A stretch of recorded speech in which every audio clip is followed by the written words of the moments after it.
और राजमहल को राजमहल मानने वाली देवतुल्य जनता की ताकत, ये दुनिया की कोई ताकत मेरे साथ मुट्ठी बांध करके कहिए, ताकि रांची में बैठे हुए हमारे नेताओं को विश्वास हो कि जो प्यार राजमहल ने भाजपा को दिया है उस सूद समेत राजमहल की जनता भारतीय जनता पार्टी को अपना आशीर्वाद देकर के पूरा करेगी।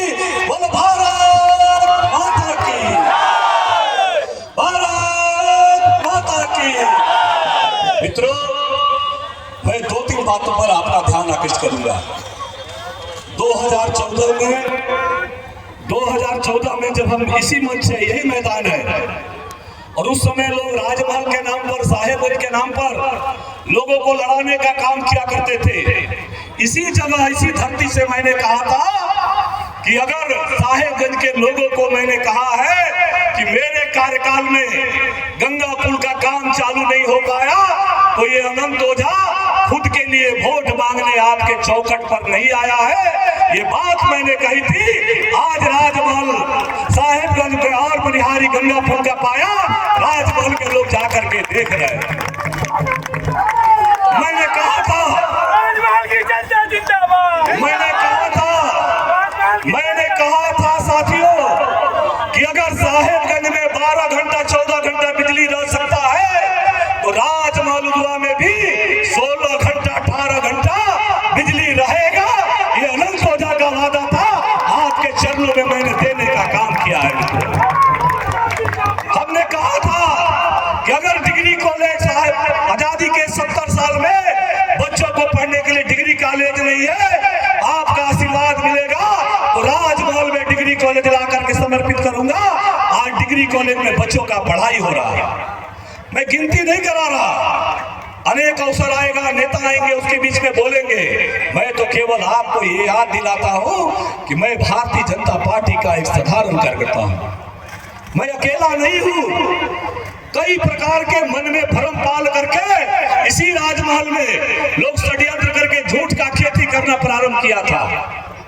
केवल झूठ झूठ झूठ। जिस सरकार ने खुद लोगों को ठगने का काम किया है, नौजवानों को ठगने का काम किया है, महिलाओं को ठगने का काम किया है, उन्होंने तो राजमहल वासियों को भी पूरी तरह से छलने का काम किया है। मित्रों, और ये बात मैं आज इसलिए कह रहा हूं कि आपने जिसको चुन करके आशीर्वाद दे करके भेजा था, सत्ता में थे तो योजनाओं को जमीन पर उतारते थे, विपक्ष में थे तो विधानसभा के अंदर राजमहल की जनता का आवाज, राजमहल के युवाओं की आवाज, झारखंड के युवाओं के नौकरी की आवाज, किसानों की आवाज, महिलाओं की आवाज, और जो संख्या बल के ताकत पर यहाँ के लोगों को डराने धमकाने का काम करते हैं, उसके गले में नकेल लगाने का काम भी आपका विधायक करने का काम करता है। और इसीलिए मैं फिर इसी धरती से उत्तर वाहिनी मां गंगा के किनारे सामने खड़ा होकर के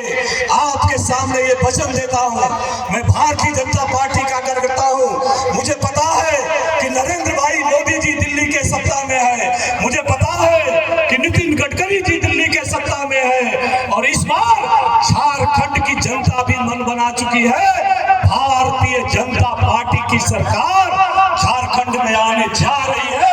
उस विचार के साथ मैं आज आपके सामने संकल्प लेकर के कहता हूं कि अगर राजमहल मानिकचक गंगा पुल का काम 2024 से 29 के बीच में नहीं हुआ तो ये अनंत ओझा आपके सामने ये वचन देते हैं कि अनंत ओझा खुद के लिए वोट मांगने के लिए 2029 में आपके चौखट पर नहीं आएगा।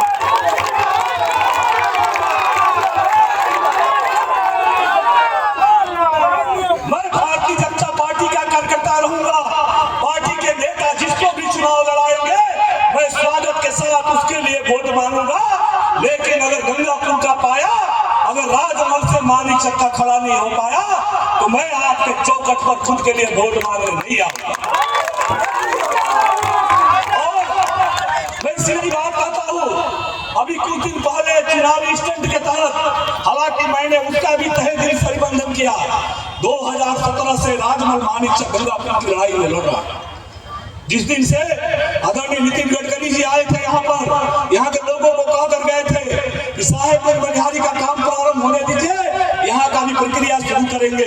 गडकरी जी के किए हुए याद को, हमारे पार्थो दत्ता भी है यहाँ पर, याद को हमने आगे बढ़ाने का काम किया और लगातार आदरणीय केंद्रीय मंत्री नितिन गडकरी जी ने इस आवाज को आगे बढ़ाया और मैं वो सारा दस्तावेज 2 दिन के अंदर, चूंकि आज नामांकन था, 1-2 दिन और लगेगा उसकी कागजी प्रक्रिया में, ये राजमहल की जनता को सोशल मीडिया के माध्यम से मैं इनका असली चेहरा बताने के लिए खड़ा हूं। मित्रों, आदरणीय नितिन गडकरी जी ने कई कदम आगे बढ़ा चुका है और जिस दिन भारतीय जनता पार्टी की इस राज्य में सरकार बनेगी वो देरी नहीं लगेगा।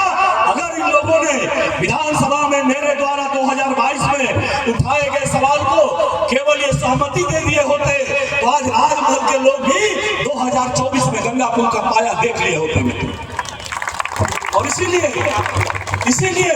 मैं इस बात को विश्वास के साथ कहता हूँ कि आप लिख लेना, मैं गांव का बेटा हूँ, मेरे कुछ पिताजी भी आपके तहत साथी कहीं भीड़ में बैठे होंगे, उस पिताजी की ने जो हमको सिखाया है, मेरी माँ तो नहीं रही लेकिन उन्होंने जो सिखाया है, जो आपके चेहरे के साथ आंख में आंख मिला करके बात करने का बताया है, वही बात 10 साल में मैंने पूंजी कमाया है कि जो हम कहते हैं उन भावनाओं को पूरा करते हैं।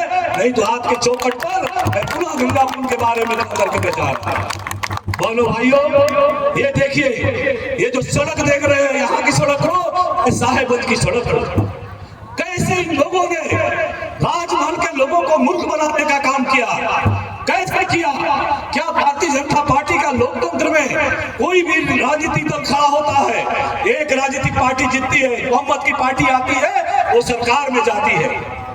इतनी बदले की भावना 2021 में हमने विधानसभा में क्वेश्चन किया कि राजमहल नया बाजार से लेकर के और कमलेन बगीचा तक सड़क जर्जर है, साहेबगंज का मुख्य मार्ग जर्जर है। सरकार के मंत्री, कई बार हमने ऐसे क्वेश्चन किया, सरकार के मंत्री खड़ा होकर के, मुख्यमंत्री जी के जो प्रभारी मंत्री है, ये दस्तावेज है, गूगल पर कोई खोजिए, खोज करके आप इसको देख सकते हो, कहा कि 15 दिन के अंदर रोड बना देंगे, लेकिन 15 दिन क्या 315 दिन बीत गया दोस्तों, लेकिन ये रोड का काम चालू नहीं हो पाया। अंत में NHI के ऑफिस में जा करके मैं बैठ गया, मैंने कहा कि मैं भी भूखा रहूंगा, मैं भी पानी नहीं पीऊंगा, लेकिन राजमहल और साहेबगंज से मिर्जा चौकी के लोगों को फूल फाकने नहीं दूंगा। और NHI के अधिकारियों ने डिपॉजिट में 46 करोड़ रुपया इनको दिया, उस डिपॉजिट के राशि को भी 1 साल तक इन्होंने पूरे विश्वास के साथ कहता हूं, अगर सरकार के लोगों में, सत्ताधारी दल के लोगों में हिम्मत है तो कहे कि राजमहल की सड़क का टेंडर कब हुआ था और किसके राशि से हुआ था, अगर हिम्मत है तो आकर के सामना करे।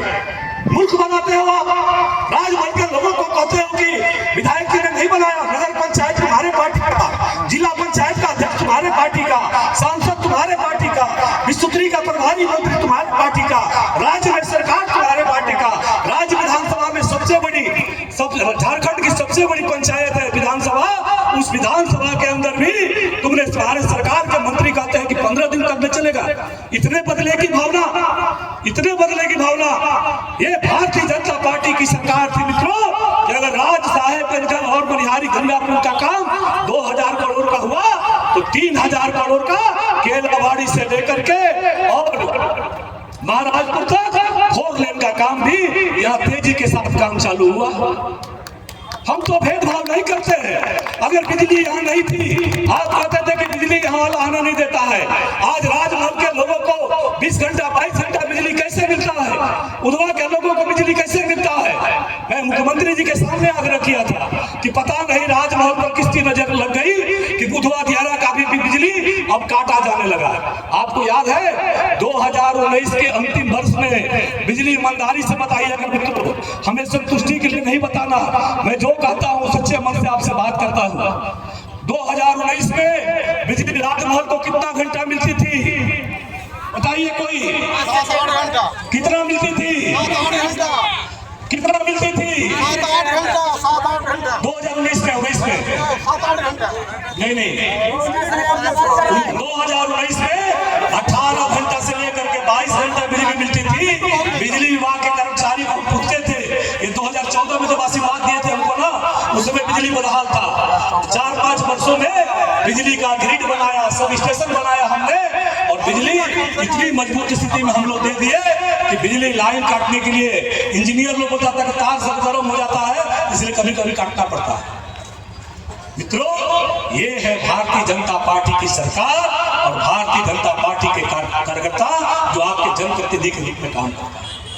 मैं योजनाएं नहीं गिनाने के लिए आया हूं, लेकिन और हम कहते हैं विकास समेकित रूप से होता है। जिनको आप 2014 के पहले का इस इलाके का दृश्य, अरे आपने इतना बड़ा पाप किया है कि राजमहल में जब 2015 में इसी कासिम बाजार में एक घर में मैं गया, एक माता मुझे बाल्टी का पानी लाई, उस मिट्टी भरा हुआ था बाल्टी में। मैंने पूछा कि आप नगर पालिका से पार्थो दत्ता जानते हैं इस बात को, कि मैंने पूछा कि ये पानी यहाँ के लोगों को मिलता है? उन्होंने कहा कि यही पानी पीएचडी के द्वारा सप्लाई होता है। रघुवर दास जी की सरकार थी, मैं सरकार के पास जाकर के बोला कि राजमहल के लोगों को शुद्ध पीने का पानी देना होगा, और 36 करोड़ के लागत से उन्होंने पेयजल सुविधा मुहैया कराया। 5 सालों में इन्होंने लटका करके रख दिया, आज तक शुद्ध पानी नहीं करने का काम किया। मैं कितनी योजनाएं गिनाऊं, चाहे वो स्टेडियम का निर्माण, चाहे वो बस अड्डा का निर्माण। अरे ये मूर्ख बनाने वाली फैक्ट्री है। ये जो राजनीतिक दल विपक्ष की राजनीति करती है, अगर काम करके सामना करती तो बैठिए सामने मैदान में।